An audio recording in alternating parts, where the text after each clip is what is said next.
Hai, bine v-am găsit, tăbișure. Bine v-am regăsit pe toți la un nou vlog. De aici, din Boscheți, de la mine din fața blocului. Băi fraților, vă mulțumesc mult pentru comentarii, pentru like-uri și că vă plac videourile mele. Am văzut că v-a plăcut videoclipul la lung. Dar n-am să mai fac așa foarte des vloguri lungi, pentru că nu-mi permite timpul, fraților. Băi frate, astăzi vreau să vorbesc despre cea mai traumatizantă experiență pe care am văzut-o și trăit-o eu la pușcărie la Penitenciarul Galați, la Penitenciarul Galați de maximă siguranță.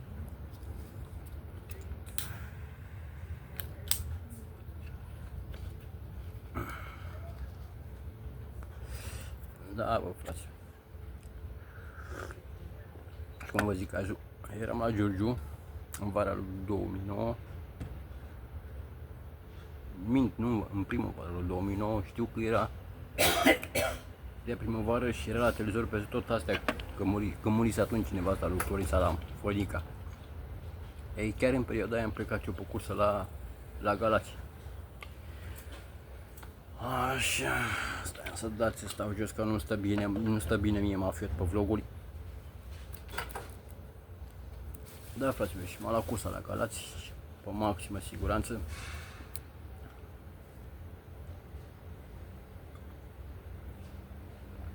Băi, fraților, și când am ajuns acolo, am rămas, nu șocat, am rămas așa un pic uimit.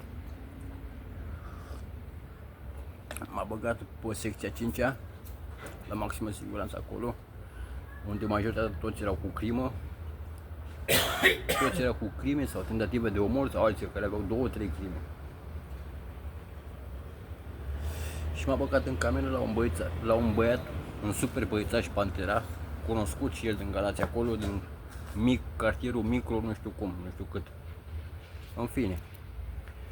Băi, frate, și în momentul când a deschis ușa Gaborul să mă bagi în cameră, am văzut că era o masă în mijlocul camerei și jucau 4 injremi. Și aveau telefoane pe masă, aveau telefoane mobile pe masă. Și în momentul când Gabor a deschis ușa, am văzut că nu s-a ferit nimeni să ascundă telefonul. Să ascundă telefoanele cum era la noi la Jlava. Când auzeai Gaborul sau să auzeai chile, nu și gata, băgai telefonul în salteau sau în pernă. Nu, frate, ăștia nu s-au oferit deloc, aveau telefoane pe masă ca și cum sunt eu acum aici, la terasă. Mă în gândul meu, să fie cameră de protector, ce se întâmplă aici? Că nu era normal. N-ai voie cu telefon. Și dai seama, când intri în cameră să vezi prima fază, să vezi ca unii 4 care joacă remi, că au 4 telefoane pe masă și date pe tare. Da, adică nu erau pe silențios. Fără să ferească, fără să le ascundă, să nimic. M-a pus pe gânduri un pic, m-am zis, o fi vreunul aici în cameră care e prăduitor maxim sau cine știu, o fi vreo vedetă sau vreun șef mafiot, din clan mafiot, habar n-am. Chestia e că Pantera ăsta, băițașul ăsta de care vă zic, îl avea și pe fratele lui pe pușcărie, era cu crimă, Pantera asta era cu tentativa de omor și fratele său era cu crimă. Și în pușcărie acolo la Galați, pe 5-a unde eram noi, pe 5 era de fapt etajul 2, la nivelul 2 al pușcăriei. De desubt la parte erau femeile, fraților. Era secție de femei. Băi, și un bahaus acolo, că toată lumea vorbeau cu femeile, unii aveau gagici, alții aveau nevestele acolo. Alții își făcuse gagici acolo. Mai frate, și mă bag în cameră, mă întreabă băițașul ăsta Pantera. Hai noroc cu mete, de unde ești? Și zic, din București, frate. Bun, vină încoace. Stai aici pe pat. Să uită așa la mine, mă măsoară.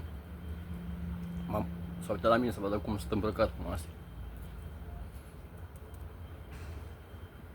Și îmi zice, cum îi zice ție? Și zice, Taviu, îmi zice. M-a întrebat de pe unde vin, de pe ce pușcărie, cu ceva, cu toate astea. Tot pachetul. Și zic, vin de la Giurgiu, după închiși, mi-am făcut rapoarte acolo și m-a dat la maximă siguranță. Zice, aha, Mă întreabă, pe ce secție erai, pe George? Zic, pe 2 au cu cocalare. Aha, ok.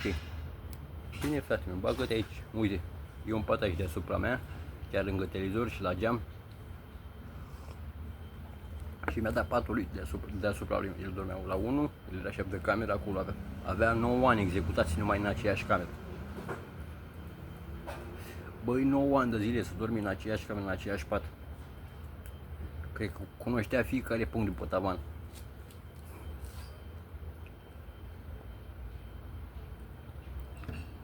Așa, mâine, așa. Eu cu asta în cap, mă rămăsese chestia asta în cap, cu telefoanele.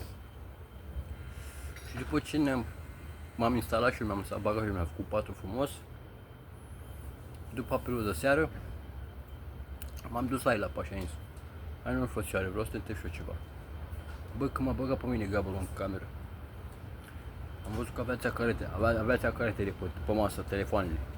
De ce nu le se la noi la Gilava n-ai cum să ții telefonul pe masă. La noi la Gilava, la Rahova sau la Giugiu, la bucureșteni, când auzi cheia că intră, nu și gata, ai băgat telefonul, saltea direct. Sau sub pernă, sau la pulă, sau la ciorap. Zice, băi bucureștene, bă, aici e altfel, mă, tată, mă. Aici nu e ca la voi la București. Aici toți gaborii ne cunoaștem între noi, adică gaborii se cunoșteau cu hoții din Libertate, că erau vecini. Galațiu fiind un orășel oarecum mic, nu foarte mic, dar nici imens nu e. Mulți erau și chiar rode cu gardienii de acolo. Și că lasă cu telefoane, să vezi când vine gaborii, ți aduce PlayStation, ți aduce... I-a dus lui unul fraților păpușă de aia gonflabilă. Plus că era încă singurul penitenciar care încă mai primea pachet acasă cu mâncare gătită. La noi, la București, la Jilava și la Rahova, nu se mai primea mâncare gătită de ani buni de zile din cauza la droguri. Că băgau ăștia heroină în sarmale, în ardei umpluți, în orice. Și aici, fraților,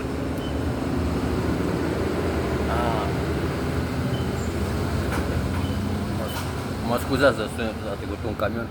Și aici, fraților, la Galați, bă, dacă îți făcea familia un porc, dacă ți-l făcea la grătar și ți-l aducea la viță, ți-l primea. Azi așa, mâine așa, nu mă pierdem. Am început să vorbesc mai cu toți băieții din cameră, numai cu șeful de cameră, cu băiatul ăsta, cu Pantera. Păi și a doua zi ies la aer, dimineața. Era aerul dimineața la 7, la 8. Băi, fraților, și crezi că am văzut acolo? Deci în prima mea zi la curtea de aer, acolo la Galați, un teren de fotbal dezafectat, unde mai joacă ei fotbal. Și pe terenul ăla de fotbal era curtea de aer, cuști, pentru cei care erau la o maximă siguranță, care erau la periculoși, se plimbau într-o cușcă de fier. Și până să ajungi la cuștile alea erau alte cuști, alte garduri. Ca să nu intrăm noi de la maximă siguranță în contact cu ea de la GSR, de la periculoși. Băi, fraților, și ies la aer, am întâlnit acolo un bucureștean, un băiat după la Moșilor, după acolo un țigan boldean. Nu băiatul, nepotul lui Pantalon Boldeanu. Și el era singurul, el și cu mine eram singurii bucureșteni de pe toată pușcăria. În rest erau toți numai din Galați, Brăila și zonele limitrofe. În fine. Și cum stăteam noi acolo la aer, era și o masă de ping-pong. Și jucam ping-pong cu bucureșteanul ăsta, cu Ali. Băi, și după vreo 3-4 minute așa am auzit un țipăt și au. Și când întorc capul să văd ce e, era unul fugea dezbrăcat, mare, bine făcut așa, nu gras, cu mușchi așa ca lumea, bine clădit. Fugea, fraților, și țipa ca din gură de șarpe și avea mare briceag în spate, bă, dar nu șuriu sau lingura scoțită cum avea acolo, briceag. cuțit mare de 15 cm. Bă, înfipne în spate, exact între claviculă. Băi, fugea cu briceagul în spate, sărea sânge din el și țipa ca din gură de șarcă. Aoleu, m-a tăiat. Bang, a venit trupa, a venit mascații. Băi, dacă vedeai hal de mascați, de aia cu căști, cu camere pe umeri, cu cotiere, cu mănuși de alea, cu plumb. Mamă, și l-au prins cu ăla care i-a băgat lui ăsta cuțitul. Băi, știți câtă bătaie a dat? Bineînțeles că ne-a pus pe toți care eram la aer, ne-a pus pe burtă să nu ne mișcăm. Pe burtă, tu nu mișcă nimic, ne-a făcut contul la tot să nu avem blicege sau cuțiți la noi. Băi, și m-a timurat în întâmplarea asta. Am zis, ba, pula, nu mai ești la aer. Cine știe dracu cum mă confundă că aici la Galați era conflict și mare cu bucureștenii. Din cauza că ăștia când veneau, de exemplu, băieții de pe la Galați, când veneau pe la București la recurs, când aveau curtea de apel și sau supremul la recurs și veneau pe la București, îi tâlhăreau ăștia ai noștri bucureștenii, cocalarii, îi tâlhăreau, le furau Adidașii, țigările, tot ce aveau le furau și le dădeau pe droguri. Și când prindeau și cât un bucureștean se răzbuneau. Dar să orientau și așa, nu să răzbunau pe orice bucureștean. Că nu poți să-i bagi pe toți la oală. Da, ideea e că e. Care e? Deci asta era, v-am spus, primăvarul 2009. Eu mai aveam câteva luni să intru în comisie, în prima comisie de deliberare, în primul mandat ăla cu traficul de droguri cu 4 ani. Și primesc scrisoare de la tovarășul meu, de la un prieten bun, de la un tovarăș al meu din Pantelimon, de la unui spas, care era pe Mărgineni. Și mi scrie în scrisoare: băi frate, mi vino aici, că el știa că am rapoarte, că noi țineam legătura. Băi frate, mi vino aici la Mărgineni, că comisia de aici e bună. Nu ține cont de rapoarte pe care le-ai făcut pe alte pușcării. Atâta timp cât n-ai raport făcut la ei, îți dă drumul la prima. Și m-a întrebat în scrisoare: vrei să-ți fac afacere, să te aduc aici pe Mărgineni, să te liberezi? Și eu ce zic? I-am scris scrisoare și zic: da, îmi fă-mi afacere, să vin la Mărgineni. I-am trimis scrisoare. El deja făcuse afacere, tovarășul ăsta al meu, Ispas.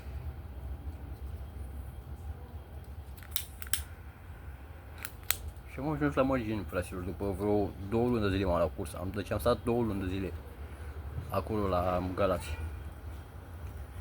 Într-un final m-am mutat nu m-am mutat, l-am adus eu pe Bucureșteanul în cameră, ca să mai am și cu cine să vorbesc, că cu băieții după acolo din Galați nu prea avea ce să-mi vorbesc. Vorbeau, frate, numai de macete, de înjungheri, de cuțite, de astea. N-aveam ce să vorbesc eu cu ei. Vorbeau de clanuri, de împușcări.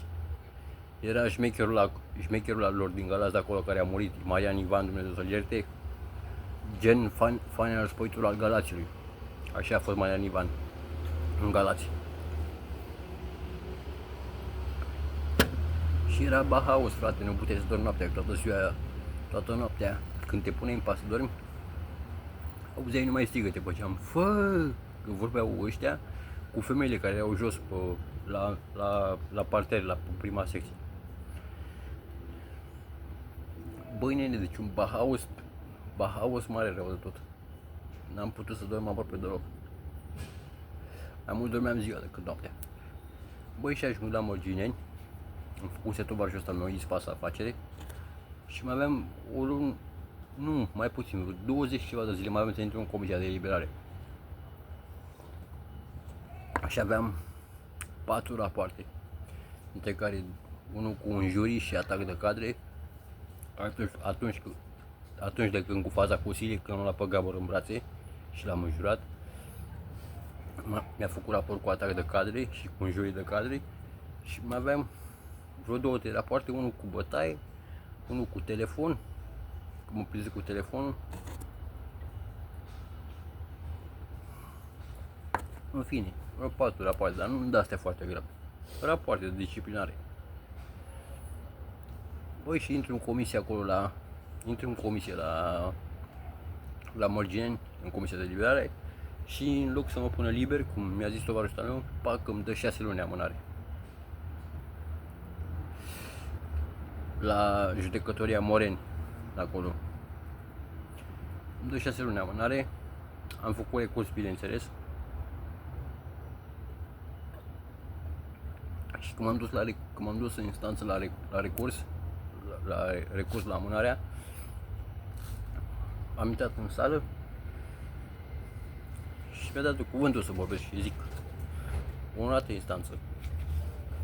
M-a întrebat de ce am făcut recurs și am zis, am făcut recurs pentru că nu mi se pare normal. De adevăr, am rapoarte disciplinare, merit să fiu amânat, însă consider că rapoartele pe care le am nu necesită o amânare atât de lungă de 6 luni. Doresc să-mi reduceți din amânarea cu cât considerați dumneavoastră, las la apreciarea dumneavoastră să faceți asta. După ce am spus asta, am ieșit din boxă și zice un Gabor că ai vorbit bine, bă, ai vorbit bine, ai vorbit foarte bine, marfă. Păi și ajung la cameră, eram supărat, dacă îmi primisem o amânare, trebuia să mă liberez și eu mai repede. Și după vreo 4 zile lucrătoare primesc scrisoare de la tribunal, cum că mi-a redus din alea 6 luni de amânare, mi-au scăzut 3. Deci mă sunt doar cu 3 luni. Și acum în gândul meu, ce să fac eu astea 3 luni aici? Ce să fac eu astea 3 luni ca să-mi treacă timpul mai repede, că mă plictiseam acolo la Mărgini, fraților. Era pușcăria lui Ghenosu, condusă de Ghenosu, de la gardini până la director, toți îi cântau cum vrea Ghenosu. Telefoanele mobile costau exagerat de mult, 250-300 de milioane un telefon. Sau în țigări, ca să vă dau un exemplu, și în țigări 40 de cartoane, 50 de cartoane, păi n-aveai cum să ții pasul.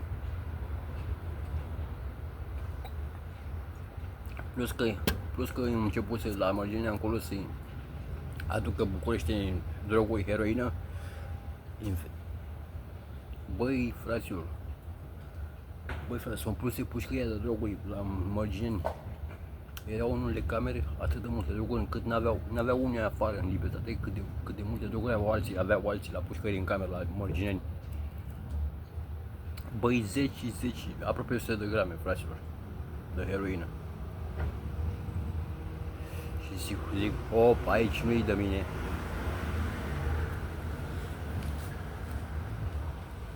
Și cum aveam alea 3 luni, am redus 6 luni amânare, am făcut recurs, mi-a mai redus 3, am rămas la 3.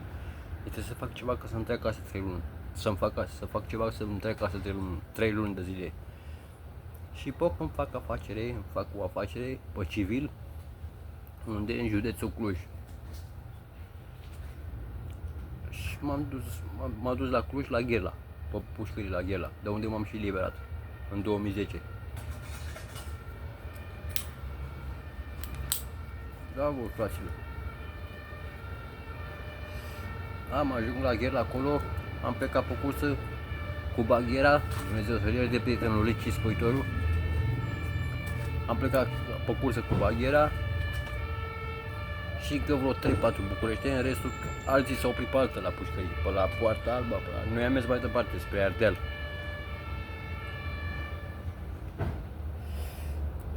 Am ajuns acolo la Gherla, fraților, la intrare la pușcărie la Gherla, sunt 2 statui, când intri e un leu și când ieși e o oaie, adică intri leu și când intri leu în pușcărie și când te liberezi ești oiță.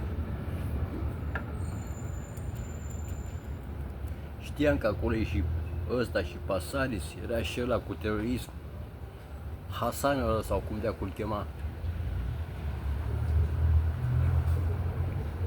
ăla cu jurnaliștii din acum 25-30 de ani care i-au fost răpiți de teroriști. Am uitat cu Hasan, Ovidiu Hasan, morții lui, nu mai știu, în fin. Și ajung la acolo, frate, pușcăria Ghela e, cum să vă zic, deci pușcăria în sine a fost un castel. Pușcăria era un castel de apărare, fraților, de 100 de ani vechime, băi, cu pereții gruși de 2,5 metri de beton. Nu puteai să faci calești, să lași caleașcă pentru că era zidul de 2 metri, 2 metri grosime. Deci n-aveai cum să faci caleașcă. Camere de la vedere pe hol, strictețe foarte mare. În schimb, era mâncarea mult mai bună, mult mai ok. Ne scotea acolo, nu ne ducea mâncarea ca aici, la noi la București, la cameră. Te duceai tu frumos la sala de mese, îți luai tăviță de aia ca în America, stai la coadă, îți luai mâncarea și plecai. Te puneai la masă și mâncai. Erau și ăștia cordunenii atunci în timpul acolo.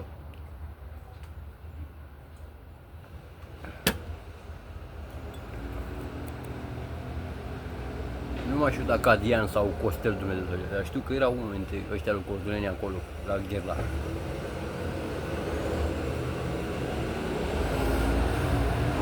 Da, bă, fraților. Și poc să termin alea 3 luni de zile și mă duce la comisie. La comisie acolo, la Dej, în Dej. Un tribunal mic, ziceai că tribunalul era o credit, ziceai că e cum sunt la țară, dacă mai știți voi, dispensarea din sat, de la doctor. Așa era tribunalul. O căsuță mică de lemn, urcai pe 4 scări, intrai într-o cameră mare, cu 3 scaune în față, judecătorul, procurarea și aia care bate la mașină, grefiera și atât. În rest, niște bănci de lemn ca la nuntă la țară, unde stăteau noi, acuzații, deținuții și gaburi. Acolo și îmi zice judecătorul, văd aici că ai fost amânat cu 3 luni de zile, după care ți s-a redus sentința la 3 luni de zile, ți s-au amputat din cele 6 luni de amânare. Văd că de când ești aici la Popeni de Celor Gherla nu ai făcut un incident, ai fost băiat cu minte, așa că aprob eliberare condiționată. Banc. Asta s-a întâmplat pe 29 aprilie. Și acum am aminte. Pe 29 aprilie. Am ajuns la cameră și acum așteptam minuta, foaia de la tribunal. Cum venea minuta, foaia, a doua zi mă eliberam.